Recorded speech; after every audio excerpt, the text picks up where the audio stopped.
बिस्मिल्लाहिर्रहमानिर्रहीम। अल्लाह के नाम से शुरू जो बड़ा मेहरबान और नहायत रहम वाला है।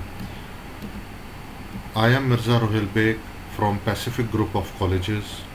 हमारा सब्जेक्ट है अकाउंटिंग और हमारा आज का टॉपिक है लेजर एंड ट्रायल बैलेंस और ये लेक्चर नंबर 15 है। स्टूडेंट्स, लेक्चर नंबर 15 स्टार्ट करने से पहले मैं आप लोगों के साथ लेक्चर नंबर 14 रिवाइज करना चाहूँगा। लेक्चर नंबर 14 का टॉपिक था जर्नल जर्नल में हमने सबसे पहले समझा कि जर्नल होता क्या है। उसके बाद हमने उसके कुछ शॉर्ट क्वेश्चंस देखे, टर्म्स देखी कि वो टर्म्स जो हैं वो हमें क्या कह रही हैं। तो हमने देखा कि जर्नल क्या होता है।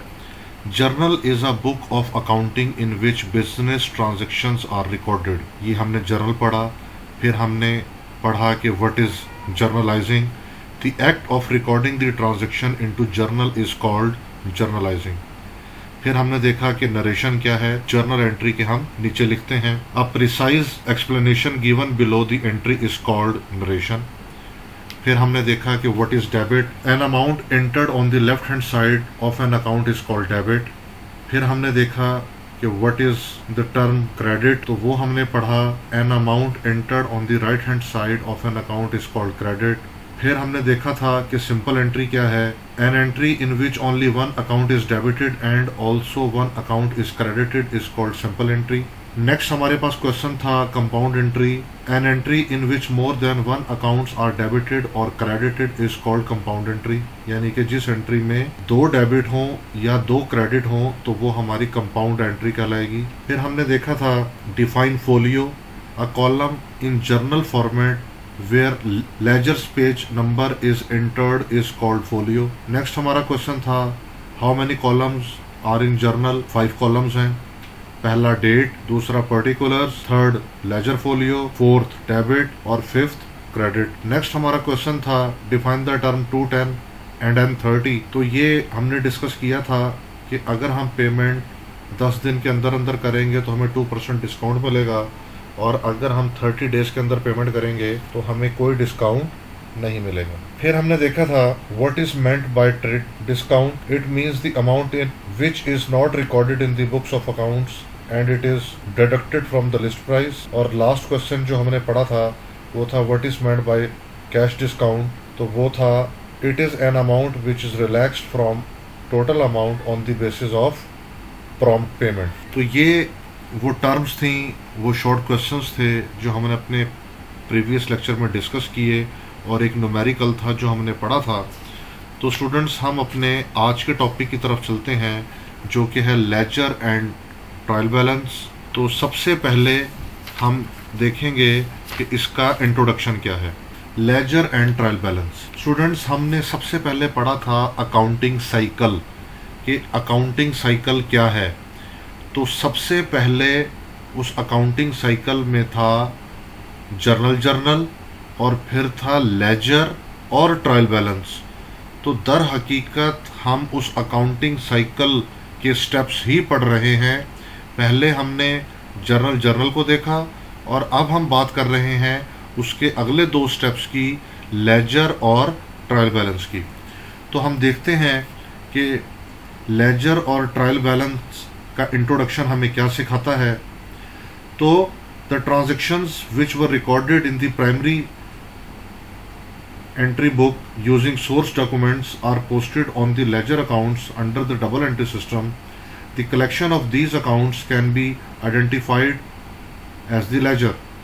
Using the balances of ledger accounts for a specific day, the trial balance is prepared to ensure the arithmetic accuracy of transactions recorded under the double entry system। तो ट्रायल बैलेंस क्या करता है? Arithmetic accuracy को check करता है कि total को check करता है कि डबल एंट्री सिस्टम में हमारा टोटल ठीक आ रहा है। ये काम किसका है? ट्रायल बैलेंस का। The trial balance is very useful for the preparation of remaining accounting records in a business. Accordingly, the preparation of accounts and the trial balance will be discussed। Next हम देखते हैं posting transactions to the ledger. हम ledger में मुंतकिल कैसे करेंगे अपनी transactions को। After recording transactions in the prime entry books they should be entered in the accounts according to double entry system. The basis of the double entry system is a dual economic effort of a transaction. It means that each transaction has a dual effect and it is recorded as debit and credit according to the principle of double entry system. ठीक है जी, ये हम पहले पढ़ चुके, हम समझ चुके कि डबल एंट्री सिस्टम में हमारे पास एक डेबिट है और एक क्रेडिट है, और हम जर्नल कैसे पास करते हैं, हम जर्नल में एंट्रीज कैसे पास करते हैं। An account is an accepted format that summarizes the data of transactions of a certain period of time. वो certain period है। Next, the place where all the accounts are included is called ledger. There are a number of accounts to record transactions in the business, and it is clear that there are various kinds of accounts in the ledger. और वो कौन कौन सी हैं? सबसे पहले हमारे पास है एसेट अकाउंट, फिर हमारे पास है एक्सपेंडिचर अकाउंट,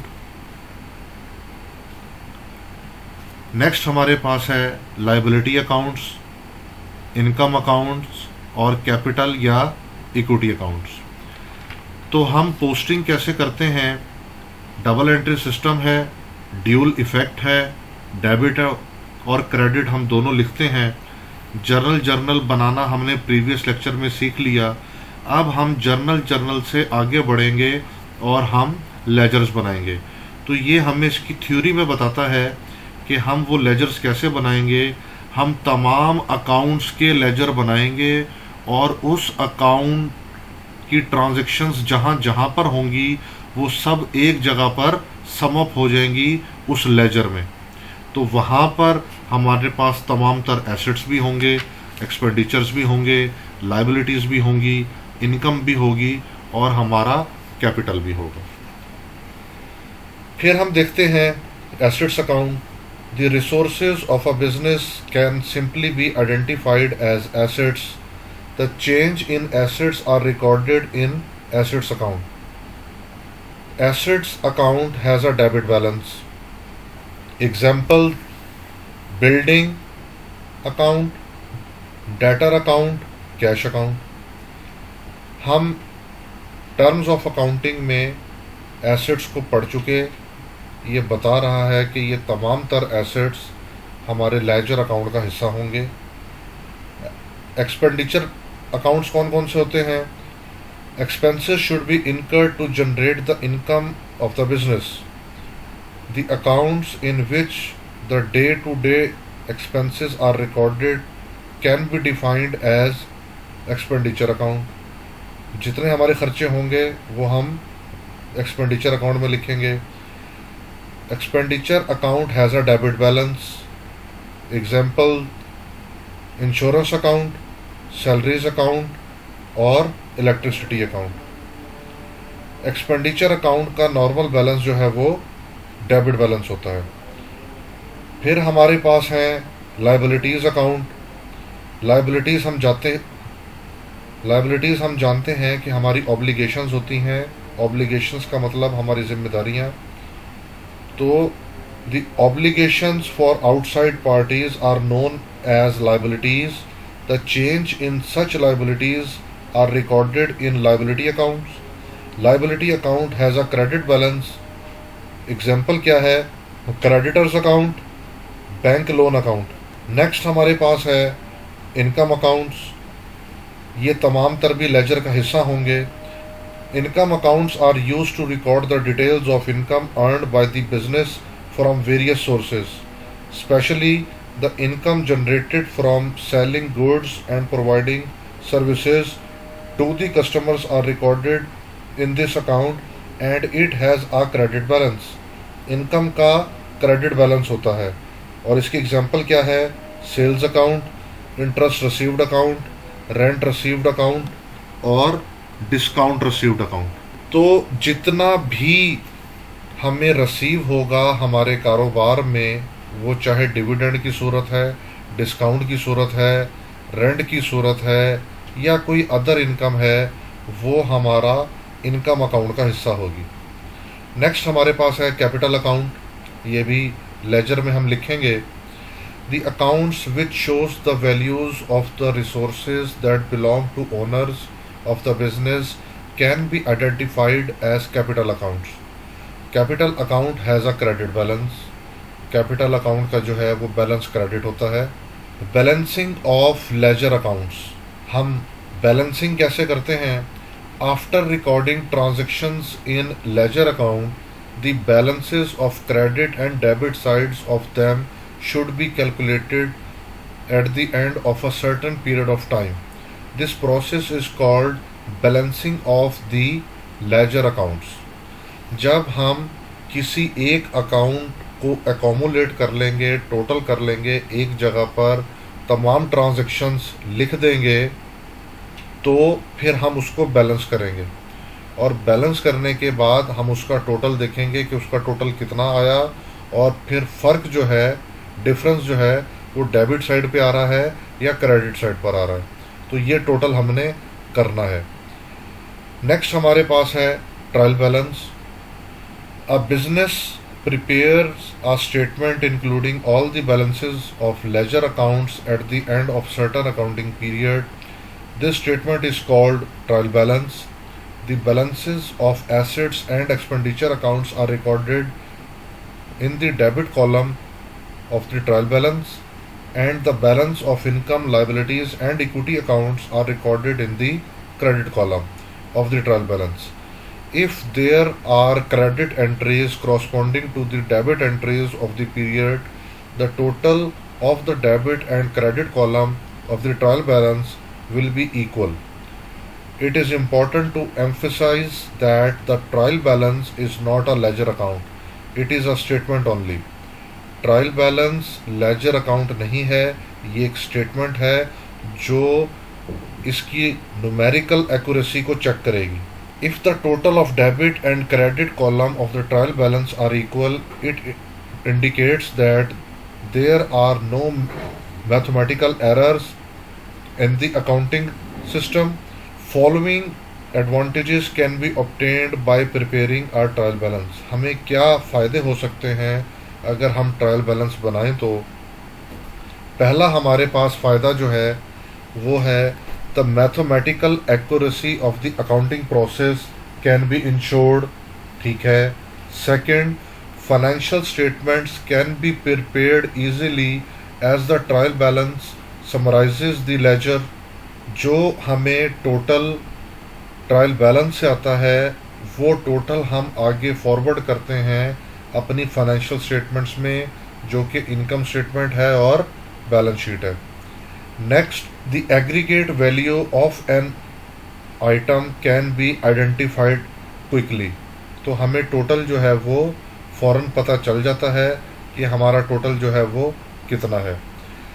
तो ये हमने आज इसकी थ्योरी पढ़ी कि ट्रायल बैलेंस क्या है, और ट्रायल बैलेंस को बनाने के हमें फ़ायदे क्या होंगे, कौन कौन से अकाउंट्स होंगे, तमाम अकाउंट्स के लेजर्स बनेंगे, और जहाँ जहाँ ट्रांजैक्शन हुई है वो तमाम अकाउंट्स एक लेजर में एकोमुलेट हो जाएंगे।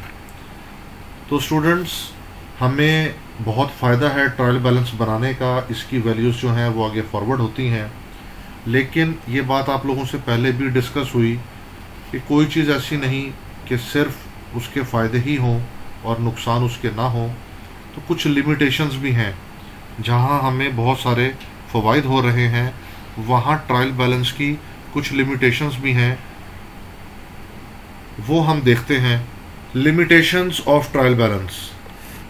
पहली खामी क्या है ट्रायल बैलेंस में?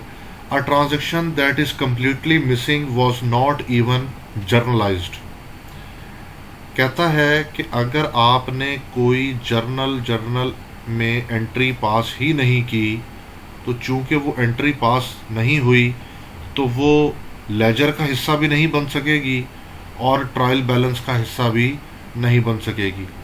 तो जब एंट्री कम्प्लीटली मिसिंग है तो ट्रायल बैलेंस में ये ताकत नहीं कि वो ये बता सके कि आपने एक जर्नल एंट्री पूरी की पूरी मिस कर दी। Second, when the wrong amount was written in both the accounts, अगर हमसे जर्नल बनाने में ये मिस्टेक हो गई कि हमने गलत एंट्री पास कर दी, मतलब हमने अकाउंट टाइटल ठीक लिखे लेकिन जो फिगर्स थी वो हमने 20,000 के बजाय हमने लिख दिया 2,000, तो 2,000 ही हमने डेबिट पर लिखा होगा, 2,000 ही हमने क्रेडिट पे लिखा होगा। अब ट्रायल बैलेंस टोटल हो जाएगा और सही अमाउंट बताएगा और मैथमेटिकल एक्यूरेसी को इंश्योर कर देगा, लेकिन ट्रायल बैलेंस की ये लिमिटेशन है, वो ये बताने से कासिर है कि आपने 20,000 वाली एंट्री 2,000 की अमाउंट से पास की है, यहाँ पर 18,000 का डिफरेंस आ रहा है। तो ट्रायल बैलेंस जितना डेबिट लिखा उतना आपने क्रेडिट लिखा। अब ट्रायल बैलेंस उसको टोटल तो कर देगा, लेकिन ट्रायल बैलेंस ये नहीं बता सकता कि ये आपने एंट्री मिस कर दी है और आपने अमाउंट दोनों साइड पर गलत लिखी है। नेक्स्ट हमारे पास है, if a posting was done in the wrong account but in the right amount. आप ये भी कर सकते हैं कि आपने अकाउंट गलत लिखा हो और अमाउंट सही लिखी हो, तो भी ट्रायल बैलेंस में ये ताकत नहीं कि ट्रायल बैलेंस ये बता सके कि ये एंट्री आपकी कंप्यूटर की नहीं थी, ये फर्नीचर की थी। ट्रायल बैलेंस सिर्फ और सिर्फ मैथमेटिकल एक्यूरेसी देख रहा है, ये बाकी चीज़ें बताने से कासिर है। तो अब ट्रायल बैलेंस इतना ताकतवर होने के बावजूद ये नहीं बता सकता कि आपने सही अमाउंट तो लिखी है लेकिन अकाउंट टाइटल आपका गलत है। Next, an entry that was never posted in the ledger all together. कोई एंट्री आपने पोस्ट ही नहीं की, फॉर एग्जांपल एक एंट्री पोस्ट नहीं की, 2 नहीं की, 3 नहीं की। ट्रायल बैलेंस ये नहीं बता सकता कि आप मिस कर चुके हैं, आपने एंट्री ये कभी पोस्ट ही नहीं की, तो ये एक लिमिटेशन है। Last but not the least, double posting of entry by mistake. अगर आपने एक ट्रांजैक्शन को जर्नल में 2 मरतबा पोस्ट कर दिया तो ट्रायल बैलेंस में वो 2 मरतबा ही आएगी और ट्रायल बैलेंस उसको 2 मरतबा ही टोटल करेगा और आपको बैलेंस करके दे देगा। अब ट्रायल बैलेंस की ये लिमिटेशन है कि वो हमें ये नहीं बता सकता कि आप एक एंट्री को 2 मरतबा रिकॉर्ड कर चुके हैं। तो स्टूडेंट्स, ये हमारे पास लिमिटेशंस थी ट्रायल बैलेंस की। इस आज के लेक्चर में हमने देखा कि लेजर क्या है और ट्रायल बैलेंस क्या है। तो हमने लेजर की थ्योरी पढ़ी कि लेजर को जो है वो टी अकाउंट भी कहते हैं, और लेजर कैसे बनते हैं। तमाम अकाउंट्स के लेजर बनेंगे जिसकी जर्नल एंट्री पास हुई, और वो लेजर से हम आगे बैलेंसेस लेके जाएंगे ट्रायल बैलेंस में, और ट्रायल बैलेंस हमें उसकी मैथमेटिकल एक्यूरेसी देगा। तो ये हमारा आज का लेक्चर था। हमने इस लेक्चर की जो है वो थ्योरी पढ़ी और इस थ्योरी ने हमें बहुत अच्छा गाइड किया। अब स्टूडेंट्स, ये लेक्चर पढ़ने के बाद, सुनने के बाद आप इसकी असाइनमेंट बनाएंगे ताकि आप इसको अच्छी तरह से समझ सकें, और इसकी असाइनमेंट बनाने के बाद आपको ये टॉपिक और अच्छा समझ आएगा जब हम इसका नेक्स्ट लेक्चर सुनेंगे। क्योंकि जो आज हमने थ्योरी पढ़ी है, जो हमने आज देखा कि थ्योरी हमें क्या बता रही है, उसकी इम्प्लीमेंटेशन हम अपने नेक्स्ट जो लेक्चर है उसमें देखेंगे।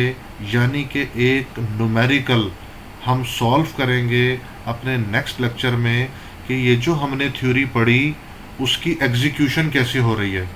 तो आज जो कुछ हमने देखा, नेक्स्ट लेक्चर में हम उसको अप्लाई करेंगे, हम उसकी एप्लीकेशन देखेंगे, और जो जो हमने पढ़ा हम वैसे वैसे अप्लाई करते रहेंगे।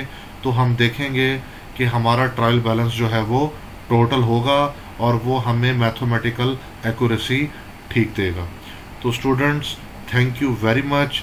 It's all for today.